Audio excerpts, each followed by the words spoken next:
প্রধানমন্ত্রী হিসেবে দায়িত্ব নেওয়ার পর প্রথমবারের মতো আজ চট্টগ্রাম সফরে যাচ্ছেন তারেক রহমান। একদিনের এই সফরে তিনি মহেশখালী, বাঁশখালী, ফটিকছড়ি, হাটহাজারী ও চট্টগ্রাম নগরীতে বিভিন্ন কর্মসূচিতে অংশ নেবেন।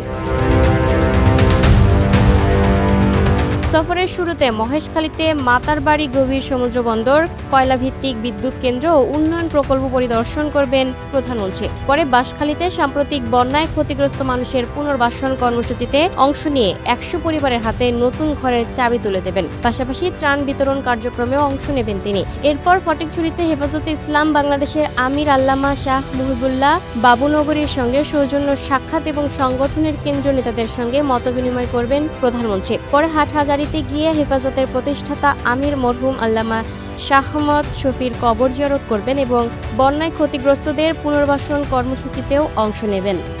দিনের শেষ ভাগে চট্টগ্রাম নগরীর একটি হোটেলে বিএনপির সাংগঠনিক সভায় যোগ দিয়ে দলীয় নেতাদের সঙ্গে মতবিনিময় করবেন তারেক রহমান। প্রধানমন্ত্রীর এই সফরকে কেন্দ্র করে প্রশাসন, আইনশৃঙ্খলা বাহিনী এবং বিএনপি ও অঙ্গ সহযোগী সংগঠনগুলোর পক্ষ থেকে ব্যাপক প্রস্তুতি নেওয়া হয়েছে। উন্নয়ন কার্যক্রম পরিদর্শন, বন্যা দুর্গত মানুষের পাশে দাঁড়ানো এবং বিভিন্ন সামাজিক ও ধর্মীয় নেতাদের সঙ্গে সাক্ষাতের কারণে সফরটিকে গুরুত্বপূর্ণ হিসেবে দেখা হচ্ছে। Lucky Akter, up to date news, Dhaka.